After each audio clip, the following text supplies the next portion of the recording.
मध्यंतरी कोरोनाचं संकट उभ्या महाराष्ट्रामध्ये आलं मला. सगळ्यांनी पहिला अरे कोणाची तरी आई गेली, कोणाचा तरी बाप गेला, कोणाचा तरी मुलगा गेला, अरे कोणाची तरी मुलगी गेली. हे गुरुगा महाराज महाराष्ट्रातल्या कानाकोपऱ्यातील सगळी नातेवाईक भयभीत झाली होती. त्याला कदाचित माझा तुमचा आमचा तर नंबर नसेल ना, माझा तर नंबर नसेल ना. एक गुरु महाराज त्या काळामध्ये ना महाराज कीर्तनावरती सुद्धा बंदी आली होती आणि मी चुकून कीर्तन केलं त्या पर्णकुटीवर आणि मी 5 लोकात कीर्तन बंधन नाही का. आणि तिथला नियम असा होता काय का असा ना नियमाचं कीर्तन हे झालं पाहिजे. आपण म्हणतात ना खऱ्याला मारा महाराष्ट्रात. मी आपलं कीर्तन केलं, कुणीतरी फुस लावले की महाराजांनी कीर्तन केलं. मला त्या वडगाव पोलीस निंबाळकर त्या पोलिसांनी नेलं धरून. काय महाराज तुम्हाला सांगावं लागते का, काय महाराज तुम्हाला सांगावं लागते का. पोलिसाला एकच म्हणलं मला माहित नाही तुमचं किती शिक्षण झालं, आता शेवटी तुमचं शिक्षण वेगळ्या खात्यातलंय, आमचं मावाळकीचं खाते, संयमीचं खाते, नम्रतेचं खाते. आता तुम्ही जर एक आवाज टाकला तर मला जर अंतःकरणातून जर काय सांगायचं झालं तर मी निम्म बी सांगत नसतो. खरी गोष्ट आहे का. साहेबाला एकच म्हणलं महाराज मी कीर्तन केलं ना माझ्यासाठी नाही होते, मी कीर्तन केलं ना महाराज महाराष्ट्रातला कोरोनाचा काळ दूर व्हावा म्हणून कीर्तनाच्या माध्यमातून त्याला आराधना करत होतो. माझा वारकरी संप्रदाय वाचू दे आणि माझे माय बाप हा महाराष्ट्रातले वाचू दे. त्या विश्वाला जो पडलेला रोग आहे तो लवकर जाऊ दे. आणि एक निश्चित तुम्हाला सांगतो अहो देव बंद होते, दरवाजे बंद होते, कीर्तन बंद होती. आणि एक बोलू का महाराज तुम्ही आम्ही का तरलो मला सांगा बरं. ह्या महाराष्ट्रामध्ये कुठंतरी आजही खरे संत आहे फक्त तुम्ही आम्ही ओळखत नाही. आणि हे ज्ञान सांगणारे संत तुमच्या गावगावात येत नाही महाराज. तुम्ही घोड केलाय महाराज. हे काय केलं माहितीये का तुम्ही युट्यूबला हा सगळा बाजार आणता कांदे बटाट्याचा माल आणून इथं आणता. आणि एवढीच इच्छा आहे महाराज मला कोणाला भेदभाव करायचा नाही, मला कोणाची ज्ञानाची उंची कमी जास्त करायची नाही. माझा दंडवत आहे मला महाराष्ट्रामध्ये सोन्यासारखे कीर्तनकार अभ्यासू कीर्तनकार आहे अशा कीर्तनकाराला आणा. आणि माझं एवढंच निश्चित म्हणणे ज्या निमित्तानं तुम्ही कार्यक्रम ठेवताना दादा हो ते वर्ष श्राद्ध सुद्धा कडला गेलं पाहिजे. एवढा ताकदीचा कीर्तनकार ह्या महाराष्ट्रामध्ये अनेक जण आहेत महाराज. पण तुम्हा आम्हाला काय झाले महाराज देखना देवान भेटेल आठवण तसंच झाले महाराज. वा काय गाणे वा काय नाही महाराज. खरं हे तर जीवनाचं ज्यांना अजून माहितच नाही तर आम्ही इथं आणले महाराजला बडक बोलले. मला एक मुद्दा आहे महाराज आम्ही जे तरलो ना महाराज त्या बाजारी कीर्तनकारामुळे नाही आपण तरलो महाराज.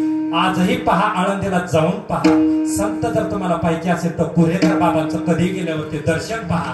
आणि तुम्हाला जर खरा वारकरी संप्रदाय जर पाहायचं असेल आळंदी पंढरपूर तेहून आज फडकरी लोक आहेत महाराज वंश परंपरातले लोक आहेत त्यांच्या चरणावरती मस्तक ठेवा तुम्हाला निश्चित कळेल की खरा संप्रदाय काय. आपण खऱ्या संप्रदायाचं झाडच बघितलं नाही. आणि आपल्याकडे जो संप्रदाय फिरलाय ना महाराज ते कसं झाले माहिती का येड्या बाबलीला शेवग्या शेंगा लावायची वेळ आली महाराज. खरं सांगतो संप्रदाय कुठेतरी जाणार महंत जाणार कुठेतरी संत जाणार महाराज. आणि ह्याच्यामुळं आपण ह्या कोरोनाच्या काळातून वाचलो. तुमचं आमचं काय भाग्य महाराज. निश्चित महाराज आपल्या आई बापाची पुण्याई कुठेतरी आपण थोडं का व्हायना सत्यामध्ये जाऊन टाळ वाजवला असेल, अरे कुठं का व्हायना भजनामध्ये टाळी वाजवली असेल म्हणून तुम्ही आम्ही आज या ठिकाणी उभा आहे महाराज. तुम्ही आम्ही आज या ठिकाणी जिवंत आहोत. नाही तर कधीच आपण त्या संकटातून गेला असतो. म्हणून एक म्हणून जातो महाराज जीवनात आल्याच्या नंतर ना महाराज भजन करायला चुकू नका कधी. 24 तास ठीक आहे तुम्ही सुट्टीला आहे कामधंदा आहे सगळं आहे हे बोला महाराज. अंतःकरणातला देव जाणा तो देव जाणणारे लोक आज माझ्या समोर बसले. निर्गुण असार निर्गुण सार सारा सार विचार हरिपाठ महाराज. निर्गुण निराकारण जर देव पाहायला गेला ना तुम्ही मंदिरात जाणार नाही. आणि ज्याला सगुणातला देव पाहायचा आहे तो पंढरीची वारी चुकवत नाही महाराज कधी. विठ्ठल विठ्ठल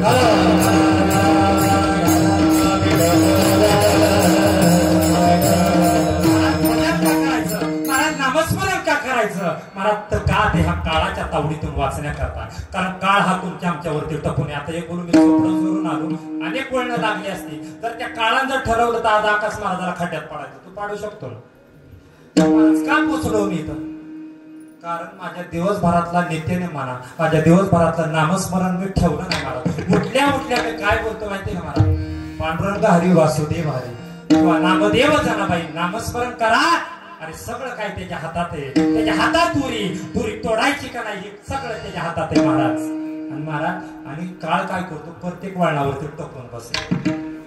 काळन विचारी हाट काळन विचारी घाट काळन विचारी पहाट काळन विचारी अवश्य काळ.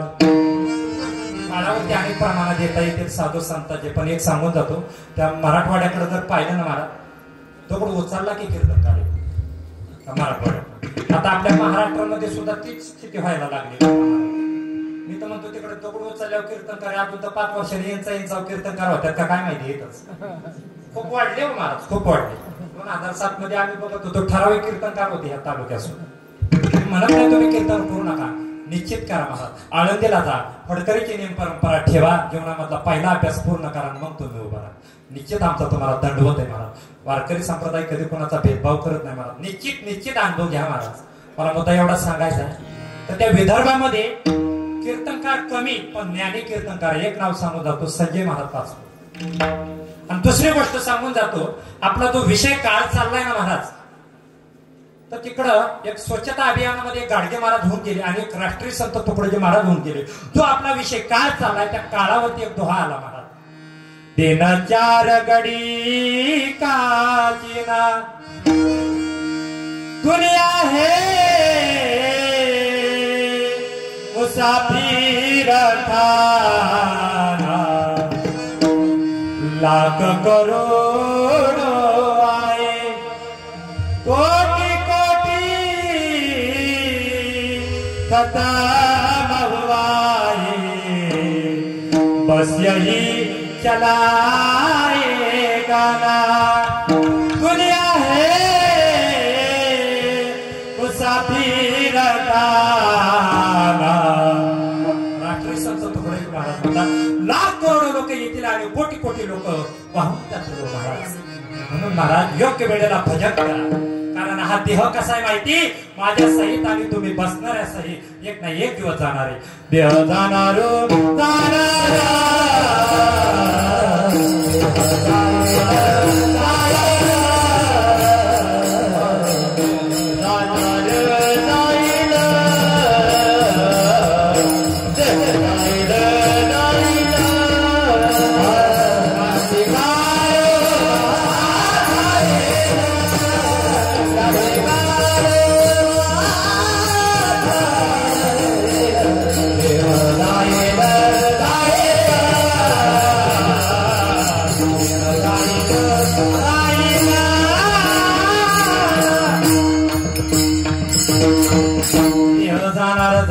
त्यासे काळोबा खाणार. एक ना एक दिवस तो मात्र निश्चित जाणार आहे. आणि तसंच होतं महाराज. एक दिवशी तुम्हाला मला जावं लागतं. पण एक जणाने प्रश्न केला, महाराज आपण दवाखान्यात गेल्याच्या नंतर पेशंट वाचवण्याचा प्रयत्न करतो, सगळं काही मान्य आहे महाराज, पण तुला जीव कोण घालतो महाराज, तो आपला जीव नेण्याचं काम सुद्धा कोणाच्या हातात आहे. जर मला घालणं त्याच्या हातात आहे, नेणं सुद्धा त्याच्या हातात आहे. कधी दिसलाय का जीव कसा जातो कसा येतो नाही महाराज.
येथे याची सत्ता काय पहा, तो नेणारा सुद्धा आहे देणारा सुद्धा आहे. पण एक बोलू का महाराज, ह्या विश्वामध्ये माझ्या ज्ञानोबा तुकोबांनी नाथ महाराजांनी काळ घेतला. जगा काळ खाई आणि माता दिला पाय. पाच ज्ञानोबरांनी काळ जिंकला म्हणून संजीवनी समाधी आहे. नाथ महाराजांनी काळ जिंकला म्हणून जलसमाधी आहे आणि जगद्गुरु तुकोबारायांनी काळ जिंकला म्हणून तुकाराम विजय महाराज. आणि एक गुरु महाराज तुम्ही आम्ही केल्याच्या नंतर महाराज होतं काय महाराज वैदेवाचं विते जीवा तरी त्यासी कोण गाली जीवा. कोण गातो महाराज सगळी सत्ता महाराज त्या देवाच्या हातात आहे. अनेक प्रमाण आहे काळजी करू नका. फक्त आपल्याकडं मोजून 35 मिनिटं फुलं वाटायच्या टायमिंगला मी फुलं वाटी. आता तुम्हाला तुमच्यासारखं आता कीर्तन करतो. माझं काय झालं खालचा पाया करून झाला फाउंडेशन झाले. आता फक्त प्लॅस्टर करायचं आणि व्यवस्थित टाकटे करून रंग दिला की तुम्ही मोकळं आणि मी बी माझ्या घराकडे जायचं. बरोबर आहे. आता ऐका पटापट ऐकायचं. फक्त काय महाराज एकदा कुणीतला जीव गेलो की ती प्रेत घराकडे येतं. घराकडे आल्याच्या नंतर महाराज गावकडे नातेसंबंध एकत्र येतात आणि मग महाराज ती मशानभूमीकडे अंत्ययात्रा त्या ठिकाणी निघते. मग घरातला जो मुलगा आहे महाराज त्या ठिकाणी त्या प्रेताला घरातली आई असेल किंवा बाप असेल घरातला मोठा मुलगा त्याला अग्नी देत असतो. 14 प्रकार अग्नीतले सांगितले त्यातला मोठा अग्नी महाराज त्या ठिकाणी दिला जातो. म्हणून तर ज्ञानोबाराय म्हणतात कपुराची कलेवरी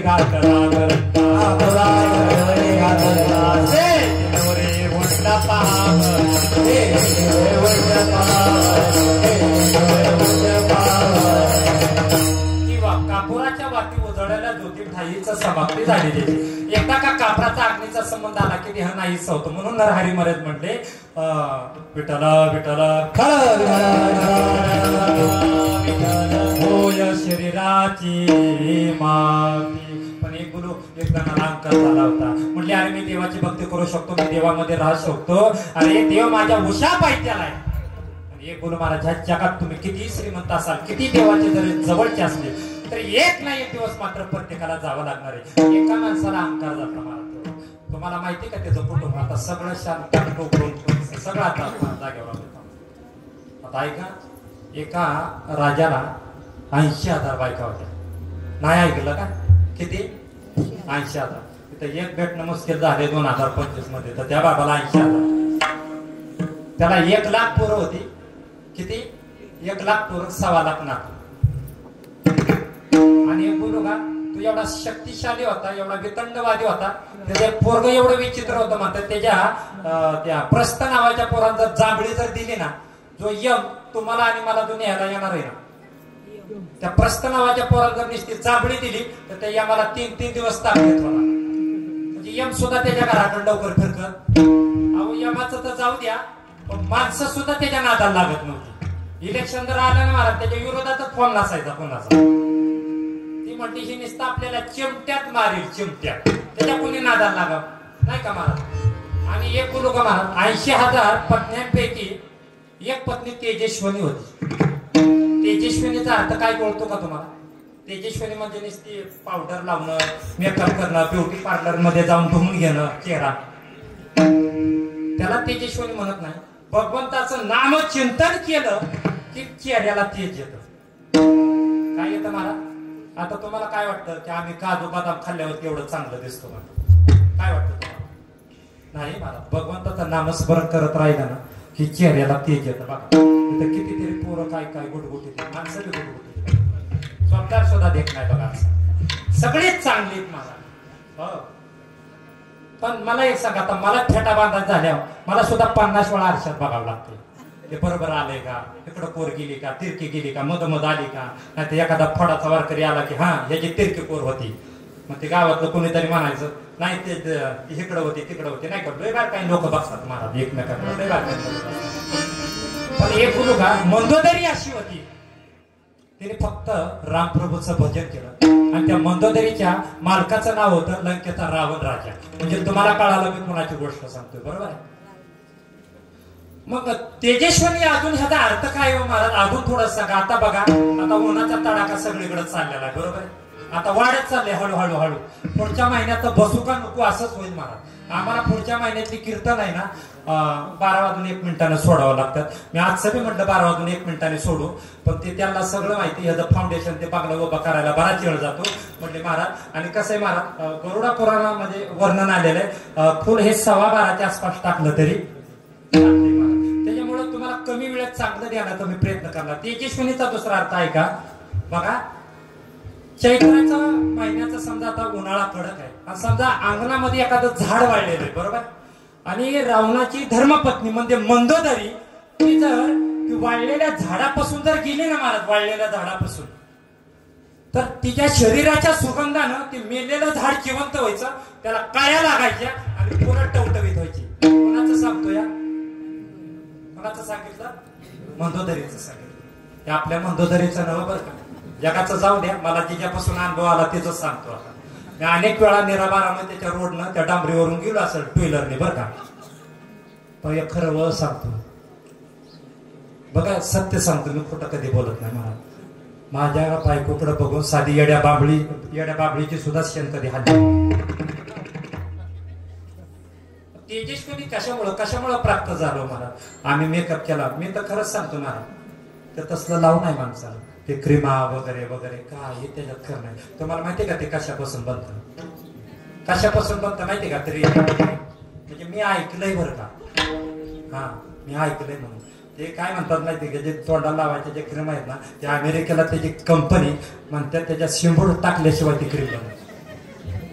मला एवढाच मुद्दा सांगायचा, आम्ही नाटण्या करता नाही त्या क्रीमा लावल्या, एवढं केलं. पूर्वीच्या काळामध्ये कुठल्याही प्रकारची क्रीम नव्हती. पण मला हेच सांगायचंय, तुम्ही भागवत वाचा, तुम्ही रामायण वाचा, अरे भगवंताचा जप करा, भगवंताचा तप करा, भगवंताचं नामस्मरण करा. म्हणून तर मंदोदरीच्या चेहऱ्यावरती तेज होतं. अरे बोरवाडीची राजवाडीतल्या बायका नव्हत्या, अरे 80,000 पत्न्या त्याच्या रावण राजाला होत्या. मला एवढंच सांगायचंय, 33 कोटी देव लोकांना रावण राजानं बंदीखान्यामध्ये टाकलंय. भास्कर दिवे लावायला होते. 3.5 हाताचा देह ज्या ब्रह्मदेवानं तुम्हा आम्हाला दिलाय ना, ब्रह्मदेव रावणाच्या घरामध्ये देव पुजायला होता. अरे देव लोकांचा राजा त्याला इंद्र म्हणतात.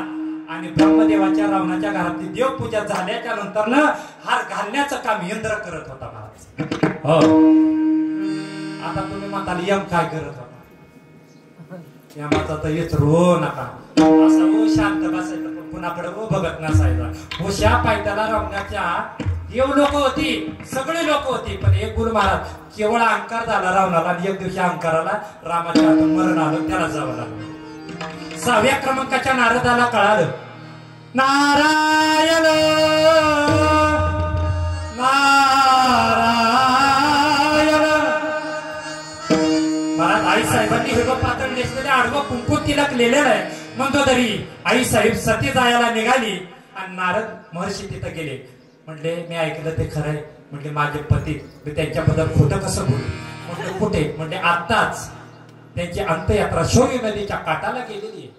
आणि महाराज नारद महर्षी तिथं गेले तर काय 33 कोटी देव लोकांचा राक्षस आहे, दानव आहे, सगळे लोक त्या ठिकाणी एकत्र आहे. लावाजामा भरपूर मोठा आहे. चंदनाच्या लाकडामध्ये रावणाचं प्रेत आहे आणि ब्रह्मदेवानं महाराज तुपाची धार धरून त्याच्या चंदनाच्या लाकडावरती तिच्या प्रेतावरती महाराज मंत्र उच्चार चालू होता.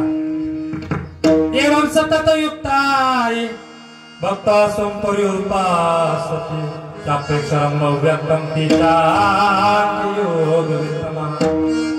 त्याचा मंत्र उच्चार चाललेला होता. तेवढ्यात नारद महर्षी गेले आणि ब्रह्मदेवाचा हात धरला. म्हटले ब्रह्मदेव, म्हटले बोला. म्हटली ज्या माणसानं 33 कोटी देव लोकांना बंदीखान्यामध्ये टाकलं, ज्या माणसानं अनेक वर्ष देव लोकांना जेवू घातलं, अरे जे देव लोक त्याच्या उशा पायथ्याला होते, अरे एवढंच कशाला लंकेच्या रावण राजाला भगवान शिवशंकराला एक थोडं कमी पडलं म्हणून स्वतःचं मस्तकच महाराज वाहिलं व भगवान शंकराला.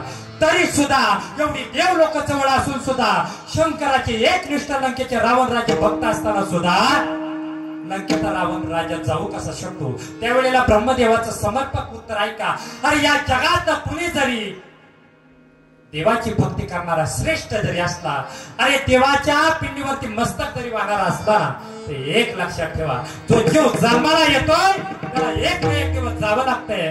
तसाच ब्रह्मदेव म्हणाले, अरे ह्या जगामध्ये कोणीही श्रेष्ठ भक्ती करू द्या, एकदा का त्याच्या आयुष्यातली माळ तुटली की पुन्हा दोरा जोडण्याची ताकद देवाकडे सुद्धा नाही. अभंगाचं पहिलं चरण. तुटला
एकदा का आयुष्याची माळ तुटली पण दोरा जोडण्याची ताकद जगात देवाकडे सुद्धा नाही. एक बोल महाराज देवाच्या बापाला सुद्धा कर्म चुकलं नाही. एकच होतो म्हणजे तुमच्या लक्षात येईल. कर्म गेली जोरे ते कोणाचे न चाले चारा पुत्रा दशरथा अंत काळी एक नवता. मला दशरथ राजाला 4 मुलं होती. शेवटी देवाच्या बापाला सुद्धा कर्म चुकलं नाही.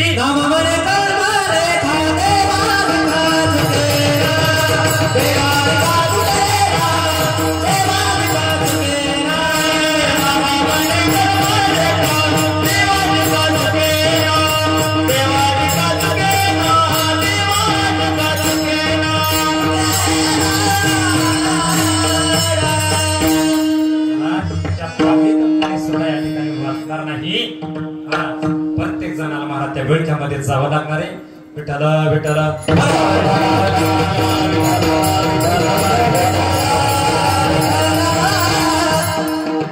महाराज प्रत्येकाला त्या ठिकाणी जावं लागणार आहे. देवाच्या बापाला सुद्धा ते कर्म चुकलं नाही. ऐका एका आईच्या पुढे 2 मुलं सात्विक जन्माला आली बरं का महाराज. एका मुलाचं नाव आहे गरुड आणि एका मुलाचं नाव आहे अरुण. अरुण कधी पाहिलात का तुम्ही? रोज दिसतो मला. तुम्ही पाहिलात का? नाही ना. रात्री कुठली मॅच जिंकली सांगा बरं. एवढं मला सांगता येईल.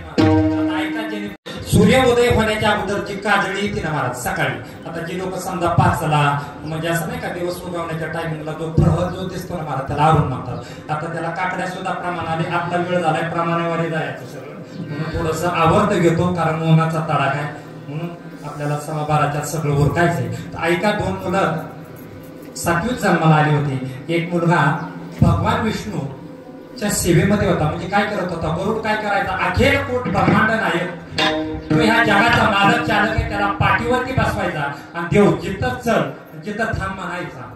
त्याचा तो सारथी होता गरुड महाराज. आणि दुसरा मुलगा जो सकाळी सकाळी जो सूर्याला जो रथामध्ये बसून जो मुलगा घेऊन येतो ना महाराज रोज त्याला अरुण म्हणतात. म्हणून सूर्य देवाचा चालक कोण आहे? अरुण आहे महाराज. एक दिवशी झालं असं देव लोकांची मीटिंग महाराज त्या स्वर्गामध्ये महाराज चांगला मस्तपैकी असा हॉल केला. आपली सुद्धा सभा होती का? तशी देव लोकांची सुद्धा पंचवार्षिक असते बरं का. त्यांची सुद्धा सभा होत्या. आता तुम्ही म्हणता महाराज यांची सभा कधीपासून लागली? त्यांनी नवनाथ ग्रंथ वाचलाय का? बघा पहिल्या अध्यायामध्ये देव लोकांची ना सभा लागली. त्याच्यात ती देव लोकांची सभा आहे. मग आपल्या डावळ्या लोकांची बोलली म्हणून त्याच्या काय विषय दिला तिथं बरतच राहते. पण एक गुरु महाराज देव लोकांची सभा महाराज त्या ठिकाणी भरली होती. गरुड आले. आईला विचारलं म्हणजे आई मला जरा लवकर जायचं आहे. म्हटले का रे बाळा आज एवढे का घाई केली? नाही म्हटले थोडस खूप पुढच्या अवताराचं नियोजन आहे. सगळं काय काय तिथं मीटिंग आहे. खूप महत्वाचा विषय आहे. आई मातृभक्त होती. आई म्हटले कोण कोण येणार आहे? म्हटले 33 कोटी देव लोकांपैकी एकही देव आज घरी राहू शकत नाही. आज बी पगार आज बी बोनस सगळंच काय तिथं मिळतं. म्हणजे अवतार संपून दुसऱ्या अवतारात जायचं असतं ना म्हणून तर मग आई काय म्हणते बाळा एक काम कर ना, चल मी पण तुझ्या बरोबर येते, त्या निमित्तानं का होईना मला सगळ्या देव लोकांचं दर्शन होईल. बरं गरुड मातृभक्त होते, म्हणजे चल. आईला तिथं नेलं, जिथं हॉल होता बाहेर अशी कमान होती, त्या कमानीवरती एक बोर्ड लावलेला होता, तिथं लिहिलेला होता या कार्यक्रमाला येण्याकरता महिलांना परवानगी नाही. तो बोर्ड गरुडानं ऐकला, म्हटलं आता खूप मोठी पंचायत झाली, माघारी जावं तर इकडं वेळ होतोय. तर आईला म्हटले हो, तर आई म्हटली काय झाले म्हटले बाळा, म्हटले बघ ना इथं सगळे लोक आहेत पण इथं महिलेला प्रवेश नाही. अरे म्हटली अरे त्या देवाला तू पाठीवरती घेऊन जातो येतो, अरे त्या घोरडाची आई मी, एवढ्या सगळ्यात मोठा आणि जवळचा वशीला असल्यावरती आपण घेऊ. म्हटली तू तुझ्या देवाला विचार की माझी आई आली म्हणून, त्यात काय एवढं. काय तसं नाही ग, देवाच्या बायका सुद्धा इथं नाही आल्या. काय म्हणते त्या सुद्धा एकही आल्या नाही. म्हणजे हा नियम मला मोडता येतं. मग एक काम कर म्हणली, मग तिथं पाहिलं ते पिंपळाचं झाड होतं, म्हणजे तू त्या पिंपळाच्या झाडापाशी बस आणि आमची सगळी सभा झाली, सगळी देव लोक त्या दरवाज्यातून बाहेर आली की मग तू सगळ्याचं दर्शन घे. हा म्हणजे तसं एक वेळ चालते. आणि नेमकं तसंच झालं महाराज. सगळी देव लोक आतमध्ये घुसली आणि एक तुम्हाला गंमत सांगतो, लोक उशिरा काय येतात माहिती तुम्हाला. आता समजा माझ्याकडे 4 व्हीलर होती म्हणून मी इथं परदेशाने आलो, तुमच्याकडे 2 व्हीलर होती, कोणाकडे गाड्या असतील 2 व्हीलर असतील, कोणाकडे सायकल असेल, जिथे लोक सगळी जण आपाप उशीर कोणाला बी नाही होत. तिथं नेमका एका माणसाला उशीर झाला. बरं त्याला काय 2 व्हीलर आहे माझ्यासारखी का 4 व्हीलर आहे का सायकल बी नाही होत्या बिचारायला साधी. त्याला बसायला हाड्या, त्याला बसायला काय होता हाड्या होता. म्हणजे ते आपलं टकडाव करून ते सकाळी कधी 6ला बारामतीवरून निघलं होतं, तिकडं फुल टाकलं तरी त्याची हजेरी नव्हती. ते आपलं टकडाव करत आलं महाराज. आल्याच्यानंतर आता त्याचं ती 4 चाकी वाहन कुठं बांधायचं म्हणून इकडे तिकडं झाड होतं. त्याचं वाहन कोणतं रेडा, म्हणून त्याने इकडं तिकडं पाहिलं तर त्याला पिंपळाचं झाड दिसलं. आता ऐका त्या रेड्यावरती कोण बसलेला होता माहिती का, जो तुम्हाला आणि मला न्यायला येणार आहे, जो लोकांना घेऊन जातो त्याला यम म्हणतात. आणि तो यम त्याच्यावरती बसून आलेला. त्याने आपला तिथं पिंपळाचं झाड बघितलं बांधलं, त्याने मनात नुसती शंका आणली की इथं गरुडाची आई का बसली.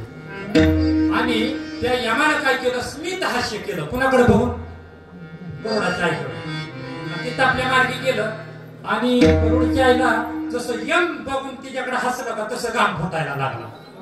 काय लागला, घाम फुटायला लागला. ती म्हणजे इथं साधी कुलाची बी हवा नाही, कुणी पंखा बी लावला नाही. उकडते का तुम्हाला, मला बी उकडते ना, असंच उकडत होतं मला. तिने काय केलं, मग बाहेर तो द्वारपाळ होता का नाही उभा, त्याला म्हटली माझ्या मुलाला तेवढा बोलवतोस का. हा म्हणजे गरुडाला मी म्हणते चांगलं ओळखतो, बोलवलं. आणि बोलवल्याच्या नंतर म्हणते काय झालं काही, म्हणते बघ ना अरे तू यम आला, त्याने इथं हाड्या बांधला आणि माझ्याकडे बघून हसला.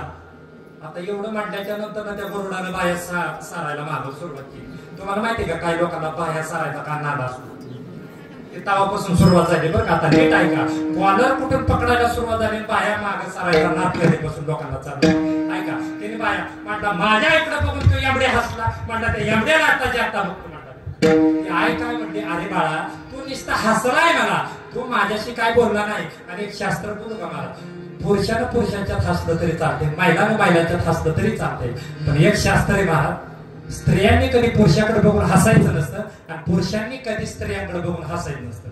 एकच उदाहरण देतो, बाकीचं तुमचं तुम्ही अभ्यास करा. द्रौपदी हसली होती म्हणून, द्रौपदी हसली म्हणून तर भर सभेमध्ये तिथं वस्त्रहरण झालं होतं आणि लोक सुद्धा हसली होती महाराज. त्यांचं तर 9 लोकांचं तर दडकच झालं. आता मला सांगायला वेळ नाही म्हणून थोडंसं पुढे जातोय. ऐका महाराज, मग ती आई काय म्हणली, एवढं काही काही मोठं कारण नाही, तू तुझ्या बाया फाटतील म्हणते, बाया खाली गेली. म्हणजे आता एक काम कर, मला शीतल अशा वातावरणामध्ये ने की जिथं मला करमेल. शीतल वातावरणामध्ये म्हणजे जिथं मला कूलर सारखी हवा येईल. म्हणजे ठीक आहे, गरुड गेली आपल्या आईला एका लांब 7 डोंगराच्या पलीकडे शीतल अशा वातावरणामध्ये आईला सोडवलं. आणि आईला सोडवल्याच्या नंतर ना गरुड आपल्या जागेवरती आले. देव लोकांची सभा बरखास्त झाली, आपल्या भाषेत देव लोकांची सभा संपली. आणि संपल्याच्या नंतर ना आपला यम आपला हाड्या सोडण्याकरता पिंपळाच्या झाडापाशी गेला. आणि गेल्याच्या नंतर तेवढ्याच पाठीमागून गरुड आला, पळत आला आणि त्या यमाची कॉलर धरली. काय धरली, कॉलर धरली. आता कळलं का लोकांना कॉलर धरायचं का नाही. ती पण कॉलर तिथं धरली. तो ते यम म्हणला, अरे तू ज्या देवाला पाठीवरती घेतो त्या जगाच्या बापाला पाठीवरती घेतो, त्या जगाच्या देवाला तू पाठीवरती घेतो, म्हणून तू आमची कॉलर धरतोस का म्हटलं मोठ्या माणसाच्या संगतीत असतं म्हणून म्हटलं तू गरीब लोकांवरती अन्याय करतो का नाही. त्यावेळेला तो वरुण म्हणला तू माझ्या आईकडे बघून का हसला, मला एवढंच उत्तर म्हटलं माझी पहिली कॉलर सोडण्याच्या नंतर सांगितलं, म्हटले हा बघा माझ्या डायरीमध्ये असं लिहिलं होतं, तुमच्या आईचा मृत्यू दरीच्या ठिकाणी म्हणजे 7 डोंगराच्या पलीकडं दरी कोसळून होणार होता. 10 मिनिटापूर्वी तुमच्या आईचा मृत्यू तिकडं होणार होता, मग तुमच्या इथं पारावती का बसली म्हणून म्हटले मी हसलो. हाय अशी कॉलर सोडली. पेट्रोल पंप बघितला नाही, कोण आडवं येते रस्त्याला बघितलं नाही, जी गरुडची 120च्या जी स्पीड न जी पळाली बघितलं तर काय मला दरी कोसळलेली होती, आई मरण पावलेली होती. मला त्या गरुडाला आपल्या आईचं प्रेत हातावरती घेतलं. गरुडाच्या डोळ्यातून पाणी आलं नाही. देवापाशी गरुड गेले, स्वतःच्या भावाला म्हणजे अरुणाला सुद्धा बोलवून घेतलं आणि सांगितलं. देवासमोर दोनही लेकरांनी हात जोडले, म्हणजे देवा तुम्ही म्हणाल तिथं, तुम्ही थांबाल तिथं, तुम्ही बोलवाल तेव्हा तेव्हा मी तुमच्या सेवेसाठी हजर राहिलो ना. कधी आजपर्यंत महिन्याला पगार घेतला नाही, कधी आजपर्यंत आम्ही दिवाळीला बोनस मागितला नाही. तेव्हा आमच्या आईचा जीव लेकरांवरती खूप आहे, आमच्यावरती खूप आहे. हात जोडतो, दंडवत घालतो, माझ्या आईला तेवढं प्राणदान द्या. तेवढ्या सूर्यदेवाचा सारथी म्हणजे अरुण सुद्धा तेच सांगत होता, मी सुद्धा कधी सूर्यदेवाकडून पगार घेतला नाही, बोनस घेतला नाही. त्या विष्णूला एक गरुड आणि एक मुलगा अरुण दोन्हीही दंडवत घालून म्हणत होते, आम्ही जी तुमची जी काय सेवा करतो ना देवा, आम्हाला बंगला नको, आम्हाला काही नको, फक्त आमच्या आईला तेवढं प्राणदान द्या. भगवान विष्णूनं मोठ्या हाताला गरुडाला, डाव्या हाताला अरुणाला जवळ घेतलं, दोघांचे डोळे पुसले आणि सांगितलं, बाळानो एक लक्षात ठेवा, ज्याला जन्म आहे त्याला मृत्यू हा निश्चित आहे, पण लक्षात ठेवा तुम्ही जरी माझ्या अखंडपणानं जरी सेवा जरी करत असाल ना, तर एक लक्षात ठेवा, अरे मी 7व्या अवतारामध्ये असताना सुद्धा मी वनवासाला गेलो होतो ना, अरे मी माझ्या बापाला वाचू शकतो, तुम्ही माझ्या बापाला वाचू शकलो नाही. अरे तुम्ही माझी किती जरी निस्वार्थीप्रमाणे जरी सेवा केली ना, पोरांनो तुम्हाला पाहिजे ते 99% गोष्टी देतो. अरे जन्माला घालायचं माझ्या हातात आहे, त्याला वरती न्यायचं सुद्धा माझ्या हातात आहे, पण एक गोष्ट माझ्या हातात नाही, त्याला प्राणदान मी कोणा देऊ शकत नाही. म्हणून बाळा हो, मी जन्माला आलो तेव्हा देवकीला सुद्धा सोडलं नाही. माझं तर कर्म असेल लेकरा हो, एक लक्षात ठेवा, तो जन्माला आलाय त्याला एक ना एक दिवस जायचं आहे. म्हणून महाराज म्हणतात, तुटला आयुष्याचा बुरा महाराज आई कशा स्वरूपाची तर ऐका महाराज पटापट. 10 मिनिटात मी कीर्तन संपवणार आहे. शेवटच्या 11व्या मिनिटाला फुलं वाटायला सुरुवात केली तरी चालते, ज्यांना ऊन लागते थोडस आतमध्ये इकडं तिकडं आलं तरी चालेल. तर पहा महाराज, आपल्या घरामध्ये 4 भाकरी असू द्या, आपल्या घरामध्ये 4 भाकरी असू द्या, पण ह्या जगामध्ये खोटं बोलणारी फक्त आई एक बाळानं माझं पोट भरलंय. आपल्या लेकरांना पहिल्यांदा खाऊ घालते आणि खाऊ घातल्याच्या नंतर ना महाराज घरातल्या व्यक्ती जर विचारलं नाही तू जेवलीस का, आई खोटं बोलते की लेकरा हो मी जेवली. मला बाळांवरती किती जीव आहे तर ऐका.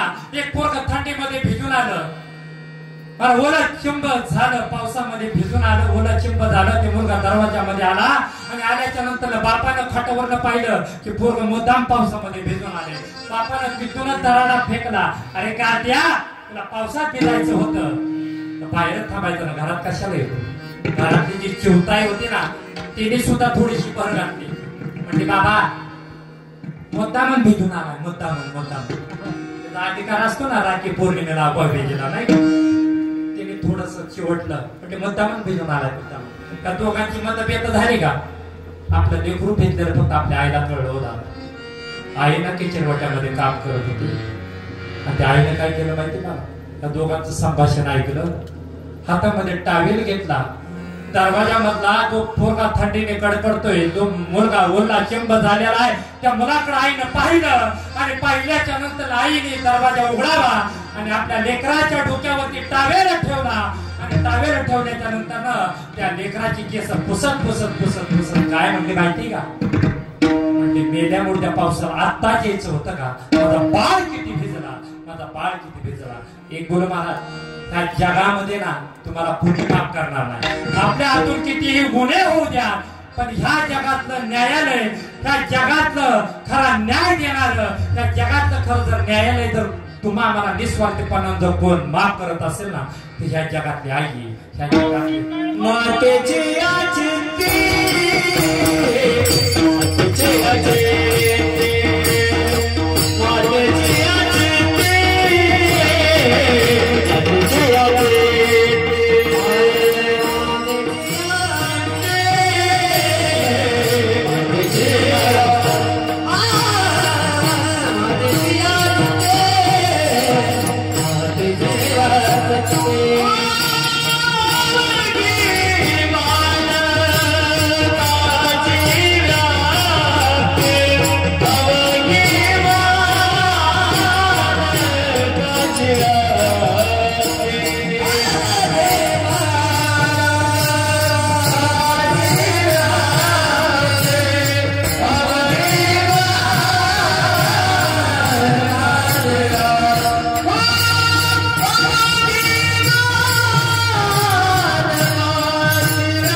किंवा ते मुलाची हितवा हे माऊलीची चिंता आयुष्या कळवळ्याच्या जागी तरी लावावेला प्रीती हे गुरुवार सहज मोरम बोलून जातात. आई बापान काय दिलं, आता एक गोष्ट सांगतो, आईनं तुम्हा आम्हाला काय दिलं ऐका. आईनं तुम्हा आम्हाला पृथ्वीवरती ठेवण्याकरता ही जमीन दिली. आईनं तुम्हा आम्हाला महाराज त्या शरीरामध्ये आस्ती दिल्या. आईनं तुम्हा आम्हाला श्वास दिला. आईनं तुम्हा आम्हाला महाराज रक्त दिलं. आईने तुम्हा आम्हाला सुंदर चेहरा दिला, सुंदर त्वचा दिली. आणि आम्ही सहज म्हणतो महाराज आई वडिलांना काय महाराज ह्या जगात सगळ्याचे उत्तर फेडता येते, पण माय बापाचे कधीच उत्तर फेडता येत नाही. माय बापाचे कधी आई तुझ्या मूर्ती वाणी त्या जगात मूर्ती नाही. अनमोल जन्म दिला आई तुझे उपकार फिट करणार. अनमोल जन्म दिला आई तुझे उपकार फिट करणार.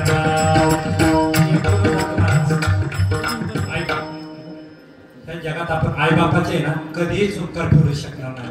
हे गुरु आमच्या आई वडिलांनी आम्हाला शाळेमध्ये टाकलं. मगाशी बोलून गेलो ह्या जगातला ह्या जगामध्ये ना महाराज आईला आणि गुरुला काय होतो महाराज, आनंद होतो महाराज. आई चकवतो त्याच्यापाशी कुणीतरी बसा आणि त्याला धीर द्या. कुणीतरी एक पोरगा खाली बसलं तरी चालत, त्याला पाणी द्या. विठाला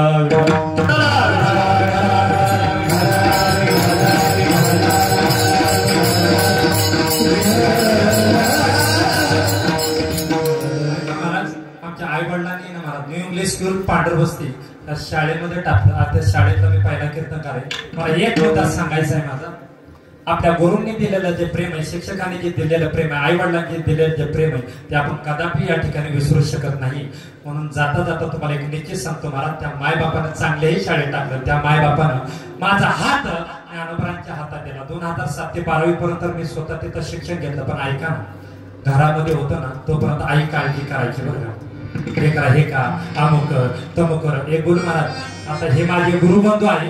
सकाळी 4 वाजता आमचे गुरु उठवायचे. ते तोंडाने सांगायचे नाही की पोरांनी उठा म्हणून. एक बेल्ट यायचा असा काळ्या पट्ट्याचा. तो नुसता जेण्यावनं जरी वाजला ना तरी पोरं थरथर थरथर खातो. का उठायचं माहिती का पाठ? त्या ब्रह्ममुहूर्तावरती अभ्यास चांगला होतो. त्या ब्रह्ममुहूर्तामध्ये ना महाराज ज्यांनी अभ्यास केला ते शिक्षक झाले, कलेक्टर झाले, इंजिनियर झाले. आणि जे 8-9ला उठले ना महाराज, ती वेगळं सांगायची गरज नाही आता कुठल्या फाट्यावर कामाला. मला मुद्दा एवढाच सांगायचा आहे महाराज, आम्ही त्यावेळेला लवकर उठलो. कोणी मृदुंगाचा रियाज केला, कोणी गायनाचा रियाज केला, कोणी कीर्तनामध्ये पाठांतर केलं. पण मला एकच मुद्दा सांगायचा महाराज, मी दुराप्य विद्यालयाला शरदचंद्रजी पवार म्हणून तिथे कॉलेज होतं आळंदीला, तिथं शिक्षण घेतलं. पण एक बोलू तिथं आम्हाला जेवण 2 वाजता मिळायचं. मला एक सांगा, आपण घरी असतो 7-8 वाजता काहीतरी खाल्लं तर महाराज बरं वाटतं. आता या पोरानं खाल्लं नाही म्हणून थोडीशी त्याला बवळ आली. न खाल्लेल्याचा परिणाम महाराज. आणि नेमकं तिथं सुद्धा तेच झालं महाराज. कॉलेजला होतो ती कॉलेज माझं असं विचित्र होतं 1:30 वाजता सुटायचं सकाळी 7 जागा. आता ती वेळा भरपूर कमी केल्यात बरं का शाळेने. आणि ती काय झालं 10 वाजता चक्कर आली, काही पोटात अन्न नव्हतं. आणि मग मी काय केलं, तुम्ही पळून गेला. कशामुळे गेला तुम्हाला करमत नाही किंवा नाही का. आणि पण महाराज आम्ही पळून गेलो खाण्याकरता. मंगल कार्यालयात गेलो पण एक गुरु महाराज सगळे मंगल कार्यालयाला टाळा लागला. पण एक गुरु आळंदीत एक जागा अशी तिथं प्रतिष्ठित माय बापांचा आदर्श राखणारे मुला मुलींचे लग्न होतात. पण ते किती जणात होतात माहिती का, 4 जण. काय आता कळलं काय उद्या कळलं. मी म्हटलं एखादं जोड पाहिलं असेल तिथं लग्न झालं असेल, त्यांचं लग्न झालं 2 पिढे किंवा 2 लाडू मिळते ना. थोर आई वडिलांचा आदर्श राखतात होती. एक गुरु महाराज आई वडिलांना तुम्ही बोलून बघा, सगळं आई वडिला तुम्हाला सहज देतील. पण आई वडिलांचा अपमान होईल असं जीवनामध्ये कदा त्यांचे मान खाली जीवनात मान खाली. आणि महाराज मी तिथं गेलो तर ती काका माझ्या अगोदर तोंड वाकडं करून बसला होता. काका मला म्हटले बाळा तू कशाला आलास. मी म्हटलं गिरायक नाही आलो. म्हटले आज कसं येईल. म्हणजे आज गटर आमोशा. डोक्याला हात लावला. म्हटलं काय झालं. काय नाही म्हटलं बघा ना खूप भूक लागली मला. म्हटलं मला खूप भूक लागली ऐका ना म्हटलं मला जेवायचं. त्यांनी काय सांगितलं माहिती का, तू ज्ञानोबराच्या मंदिरामध्ये जा, 365 दिवस विनाय 365 दिवस अखंड हरनाम सप्ताह तिथं जा. तिथं अखंड हरनाम सप्त्यामध्ये दुपारचं जेवण असतं. मी तिथं गेलो, फुकट जेवायचं नाही म्हणून महाराज तिथं गेलो. 1 तास गाता पारायणा करता टाळ घेऊन उभा राहिलो. आणि महाराज ते आळंदीच्या वरती तिथं बघा माडीवरती पहिली जेवण होते. आता अन्न छत्रलय तर गणपती शेजारी झाले खाली बघा. आणि तिथं गेलो, तिथं वारकऱ्यांची पहिली पंगत बसली. 2ऱ्या पंक्तीला महाराज मी तिथं गेलो. म्हटलं आता मला जेवायला मिळेल, आता मला जेवायला मिळेल. पण ऐकायला गुळ काय झाला, त्यांच्या अंगावरती धोतर, त्यांच्या अंगावरती नेहरूई, त्याच लोकांना तिथं जेवायला मिळतं बरं का. आणि माझ्या अंगावरती पॅन्ट होती, माझ्या अंगावरती शर्ट होता. आणि माझा जसा नंबर आला तिथल्या एका सेवकाने माझं गचुरं धरलं बाहेर काढलं. काय केलं, गचुरं धरलं. महाराज ज्ञानोबरांच्या समाधी समोर गेलो, माऊलीला विचारलं माझ्या घरची जर आई असती ना आपलं लेकरू उपाशी होऊन दिलं नसतं. ज्ञानो एवढं खेळलं वाटलं महाराज. काय मागितलं होतं, पैसा काय मागितलं होतं महाराज, फक्त भूक लागली म्हणून अन्न मागितलं. ज्ञानोबरांच्या समाधीवरती माझे अश्रू डळले. आणि महाराज रागाच्या भरात म्हणलं आता नाही ज्ञानोबरांच्या मंदिरात येणार कधीच, नकोय हा संप्रदाय, नकोय. आणि महाराज नेमकं तसंच झालं. रागाच्या भरात बडबडून गेलो. घरातली आई खरी आहे पण तुम्ही विश्वाची आई आहात ना. नाही हो, नाही, निश्चित उपाशी कोणीतरी जाते. ज्ञानोबरांच्या मंदिराचा उंबरात फक्त येगायचा राहिला, कोणीतरी पळत आलं, पाठीमागून पळत आलं, माझ्या खांद्यावरती हात ठेवला. म्हटला लेकरा तुला जेवायचंय ना. होय म्हणलं. त्या माणसाने मला तिथं नेलं, त्याने मला हाकलवलं, त्याला पहिला सत्कार केला, नंतर मला जीव घातलं. नंतर ज्ञानोबरांच्या समाधी समोर आलो. आणि महाराज त्या माणसाला एवढा शोधला. आचार्य दादाला विचारलं ज्याने मला जीव घातला तो माणूस कुठे आहे. त्या वारकऱ्यांना विचारलं तो माणूस आमच्या रंगाचा आहे का. नाही. 25 प्रदक्षिणा विड्यासारख्या मारल्या. ज्ञानोबरांच्या समाधी समोर आलो, मस्तक ठेवलं. आई मगाशी विडेवाकडे काहीतरी बोलून गेलो. घरातली आई खरी पण आज कळालं आई गेल्याच्या नंतर सुद्धा तुमची आमची आई काळजी घेती. ती आई म्हणजे अलंकापुरी मध्ये माझी ज्ञानराज आहे, ज्ञानराज आहे. आणि निश्चित सांगतो त्या माणूस नव्हता, अहो ज्ञानोबा त्या माणसाच्या रूपात आले आणि त्यांनीच मला जीव घातलं. आमची ह्या जगातली सगळ्यात मोठी आई म्हणजे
घरामध्ये आपण जन्माला आलो.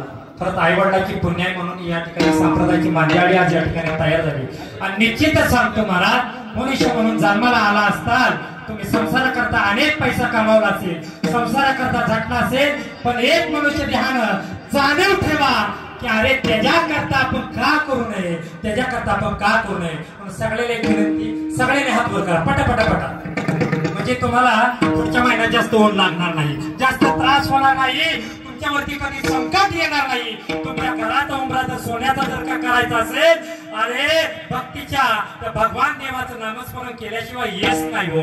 म्हणून सगळ्यांनी पाठीमागं म्हणायचं, नामदेव जनाबाई, नामदेव जनाबाई, नामदेव जनाबाई, नामदेव जनाबाई, नामदेव जनाबाई, नामदेव जनाबाई,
नामदेव सेकंदात मोबदला सांगतो. तुम्ही एक बोलू निमंत्रण म्हणून आला असताना त्याच्यात दीडभर शंका नाही, पण एक बोलू तुम्ही जन्माला आल्यापासून जी तुमची आताची जी वेळ आहे ना ती पवित्र झाली म्हणून. तुम्ही म्हणताल कशावर, तुम्हाला बोलवल्यावरती आपण तर जाऊ याच्या शंका नाही, पण एक बोलतो तुम्हाला खरा बोलवणारा देव आहे. तुम्ही म्हणताल कशावर, समजा एखाद्याला आमंत्रण असून अडचण सुद्धा सांगतो माझं याव झालं त्याव झालं मला नाही येत आलं, पण तरी सुद्धा तुम्ही आलात, तुम्हाला मालकान नाही त्या वरच्या मालकानं बोलवलं. मला इरादे लाख बनते हैं पंख टूट जाते हैं, इरादे लाख बनते हैं पंख टूट जाते हैं, कीर्तन में वही आते हैं जिनको विठ्ठल ही बुलाता है, जिनको विठ्ठल ही बुलाता है, जिनको विठ्ठल ही बुलाता है.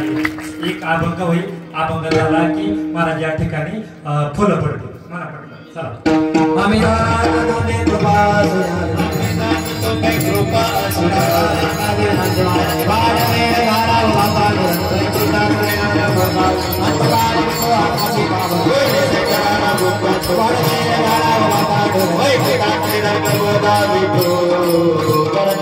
मागाशी जी फुलं येथून कुठं नेली ती फुलं इकडं लवकर आणा बरं का.